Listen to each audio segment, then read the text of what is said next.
I'm Randy Conklin. I'm from Logan County on the west side of the county. Today we're here at the Logan County Airport at the Lincoln Art and Balloon Festival. I've been piloting balloons since about 1999. We came out to one of the festivals.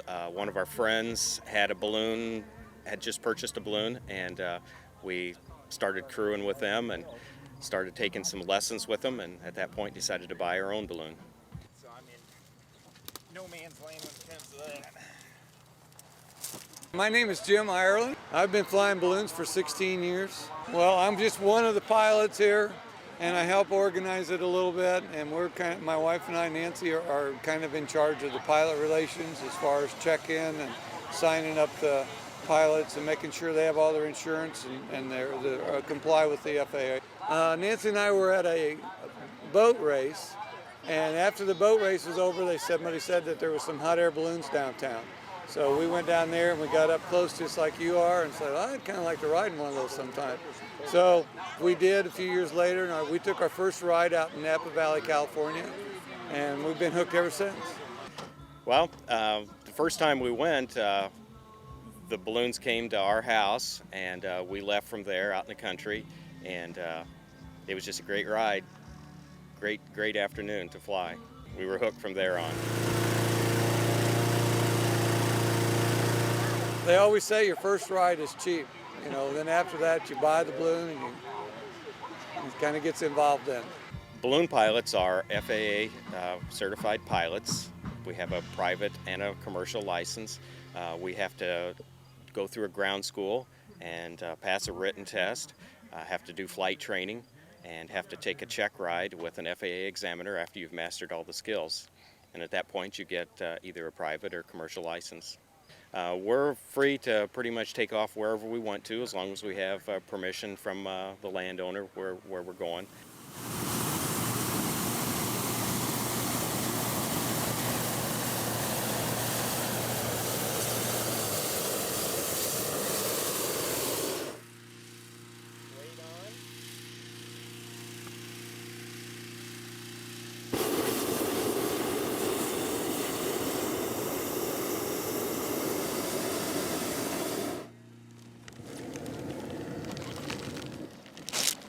We typically don't use the airport. The airport is a nice open space with short green grass. We're typically looking for that for takeoffs and landings, just to stay away from the airplanes. But the balloons have to follow the rules just as airplanes do. And there's rules of the road for the sky, just as there is for the streets. People who are afraid of heights generally don't have a problem in a balloon. They don't feel the motion.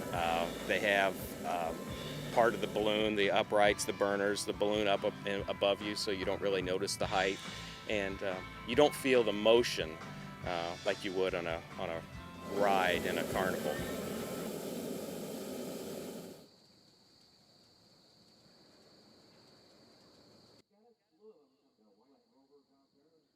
It's fabulous just to be able to fly and get up and take off and go where the breeze is going to take us, and it's just something you got to plan for, and we have a great time doing it, and you got to be willing to think on your feet and figure out where you're going to go and how you're going to land, and just that thrill is what I like to do.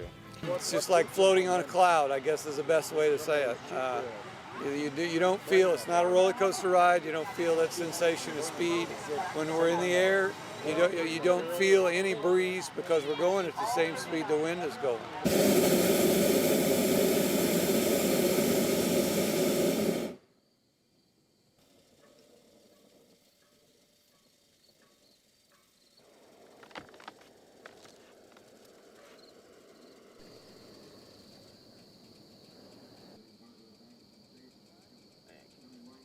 The wind goes in different directions at different altitudes. Sometimes it's more directional than others, but just a matter of finding different air currents at different altitudes and to take you where you want to go.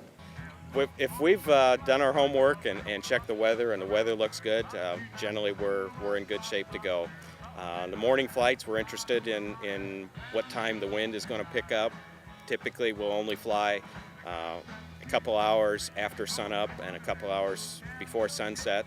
That's when the atmosphere is the most stable. So the only thing we're interested in is in the morning flights, what time is the wind expected to pick up. We stay high, go over the livestock. Some livestock are better than others. It's just a matter of watching them, try to stay up above them so they don't get scared. Okay, you really don't have a lot of control, only up and down. I can go wherever I want to, up and down. But if the wind's blowing to the north, I'm going to be going to the north. If I go up maybe like 500 feet, it may be going a little northeast. If I go up 1,000 feet, it may be going a little more north. If I go up 1,500 feet, it might be going a little bit northwest. So I kind of play the winds as I come up and go down, and that gives me a little bit of a direction, but not a whole lot. We also fly with the GPS now that we've got these modern things.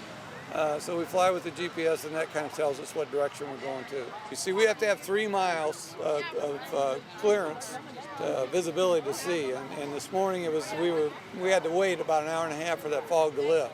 You know, other aircraft in the air couldn't see us, and we can't see that far either. So we need to be able to see what's going on. We need to be able to see the power lines and everything. It just doesn't happen too easy. Fort Nelson, they're having an 1800s craft fair. They're doing some great things.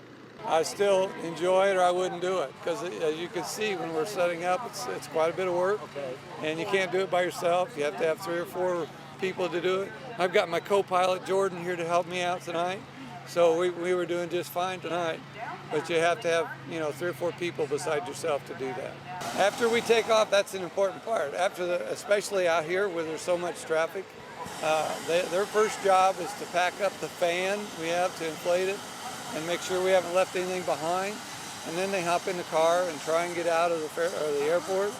And then they go try and stay ahead of me, and hopefully it'll be there someplace close when I'm ready to land. They don't have to be there where I'm ready to land, because I can land without the crew, but I want them there someplace close so they're ready to load the balloon up and we're ready to pack it up.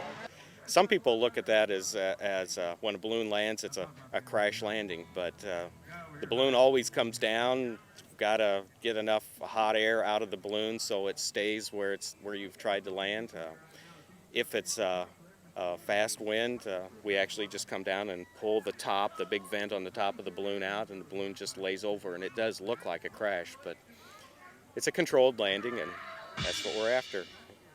People sometimes are flying along and feel no bumps of motion at all, and as soon as you touch the ground, oh, that was a big landing, but maybe you're only going a couple mile an hour, and as soon as you touch something, it's a jolt. I think just the way people come from all over, from Springfield and Decatur, Bloomington, they come from all. I was just talking to a lady a while ago that came from Chicago. It's like, that's a long drive, but she's here and visiting some relatives, and so just to be here in this atmosphere is quite a thrill. I just love to fly, and I don't fly fixed wing, I just fly hot air balloons. So I think just the camaraderie, because we do meet and see a lot of the pilots. Sometimes this is the only time we may see them all year. Sometimes we see them at 4 or 5 events. So just the socializing with the other pilots is fun. We're all very good friends, and yeah, we get together and go out to eat, and just we are a close-knit group.